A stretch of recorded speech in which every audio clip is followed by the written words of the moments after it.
The Old Testament forms about 4/5 of the Christian Bible. It's the part of the Bible that was written before the time of Jesus, and it's got an important position in any kind of understanding of the Bible as a whole. It starts off with 5 books which form the law of Moses, sometimes call it the Pentateuch, 5 books, and it's followed by a history of Israel, which starts off with the creation, but goes on through the patriarchs and gives us the whole history up to about 420 BC. And there are books in it which are the individual writings of separate prophets, which give us the main message of the Old Testament. And the Old Testament is important because it shows us what God is like.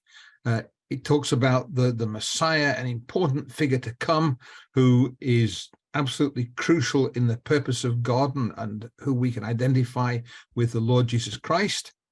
And it gives us a background which allows us to understand the New Testament. Without the Old Testament, our understanding of the New Testament is going to be very, very shaky. So the Old Testament is quite important to us.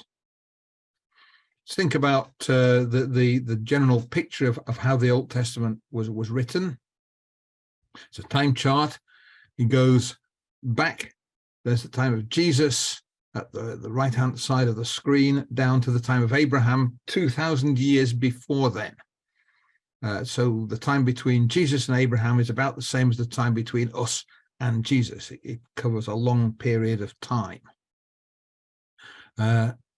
During that time, we have the history of Israel written down for us in the Old Testament. We have a set of periods where Israel did different things. Starts off with them as slaves in Egypt, or as the patriarchs before that, nomads in Canaan. There's a period when they're in Egypt.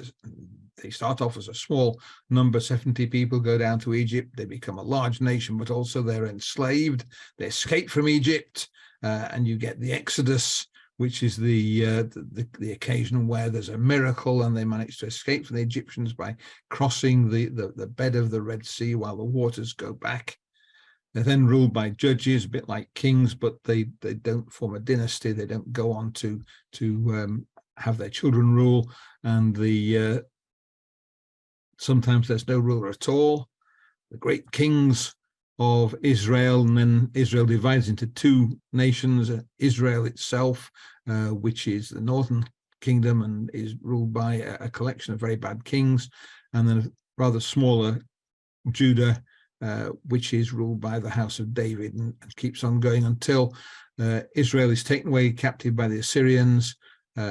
Judah is taken captive by the Babylonians, but they return, and there's another period when they live in the land of Canaan, now called Judea, and the Old Testament ends 420, 430 BC, somewhere around that time, although the Jews, as they're now called, carry on living in the land of Judea up to the time of Jesus, until the Romans take away the people in 70 AD, and the war which went from 66 to 74.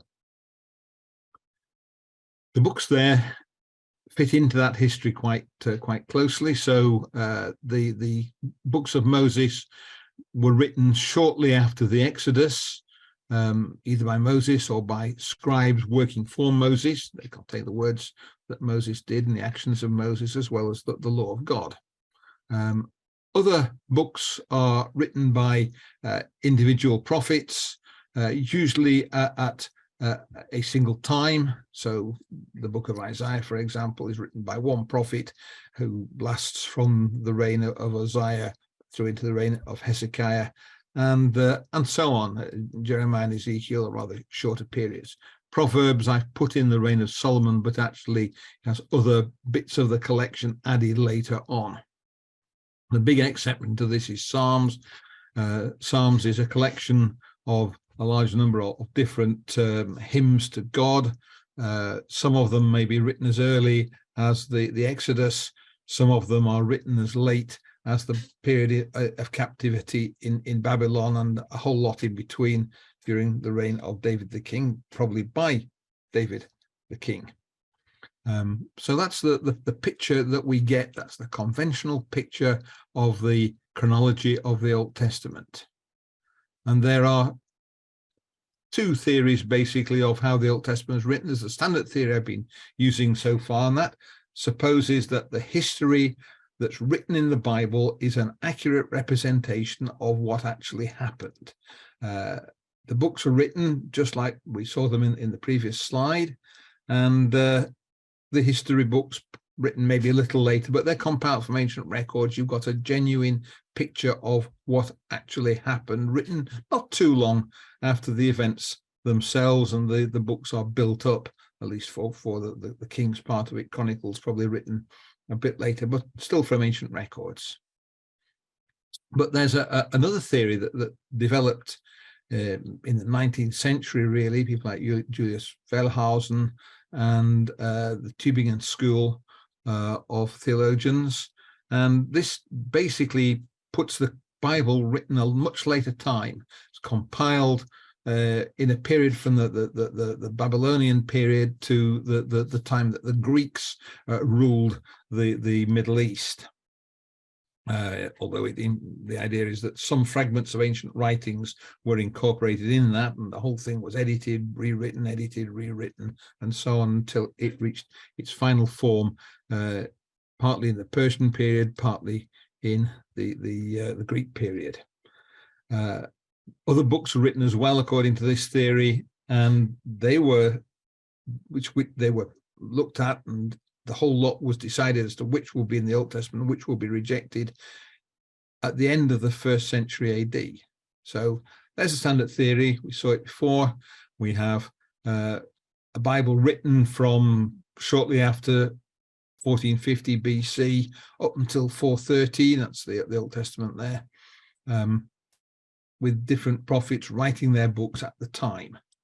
According to the critical theory, though, things go on into the period of the ancient empires. So the main part of writing starts off right at the end of the Babylonian period, but carries on through the sort of Persian Empire, and the final form of the books is decided during the Greek period, and even as the Romans are arriving in the Middle East and the Eastern Mediterranean. Although the theory does say, well, yes, there are one or two fragments that are taken from a little bit earlier on, and there were books that were edited together earlier on, but the whole process is edited and re-edited and really represents a set of beliefs from the Persian and Greek periods rather than something which was reliably written by contemporaries earlier on in the process. The earliest traditions that are supposed to have been included would come from about 1000 BC, so that's another 400 years after the Exodus. And the whole lot was put together according to the critical theory at the Council of Jamnia, which is supposed to have happened in the 80s AD. There's a problem with it, which is that there's no record of any such council anywhere. It's just an entire guess that council actually took place at all. Well, which of those is the proper understanding of how the Old Testament was put together is quite important, and we need to base that on evidence, not just on supposition. So what kind of evidence can we have? Well, historical accuracy. If the accounts are accurate, then that looks like the standard theory is the normal way of putting it. So that in the traditional picture, the standard picture, we'd expect a fair amount of historical accuracy. The critical picture, we wouldn't expect much accuracy because, after all, the things are edited and re-edited centuries after the event, and we'd expect hardly any accuracy at all. We'd expect a lot of errors to have crept in. And we can test that. We can put together archaeological findings. We can look at undesigned coincidences. We can see whether the the picture we have in the Old Testament fits the history correctly or not. Language, that's quite an interesting one, because languages change with time, and we can determine the date by looking at the language that's in use. And not only that, different authors have different styles, and we can look at the styles and we can try and work out whether we've got a very condensed set of styles like you'd expect with a late set of books produced by a group of editors late on in the period, or whether we have a lot of different people writing at different times. So we're going to look at styles, and one of the things that goes on, it passes for linguistic analysis, is a look at the names by which God is referred to. We'll come back to that. And of course, the sort of smoking gun, if we can find it, is a set of manuscripts. When are the earliest manuscripts? Of course, it's a bit of a problem because manuscripts are fragile. The absence of manuscripts doesn't tell you very much. A papyrus roll would disappear quite quickly if it was kept in wet conditions, as the area has. So a century or two, and it would begin to rot away. But even a parchment document, if it wasn't kept in a dry library, would rot away fairly rapidly, and we wouldn't still have very early manuscripts of the Old Testament.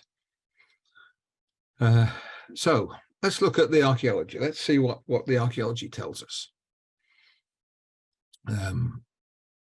Well, from the time of Jesus going back to really the 8th century BC, we have so many finds that there's no point in even trying to chart them on a chronological map. They're just lots and lots of them. There's no doubt that the history we have in the Old Testament is accurate history.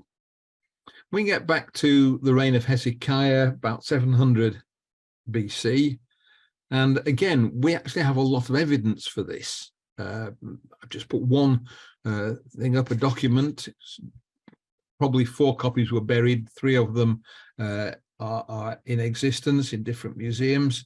And that's an account of one of Sennacherib's 5 of Sennacherib's campaigns, but one of them is in Judea, in Judah, and it's a fight against Hezekiah.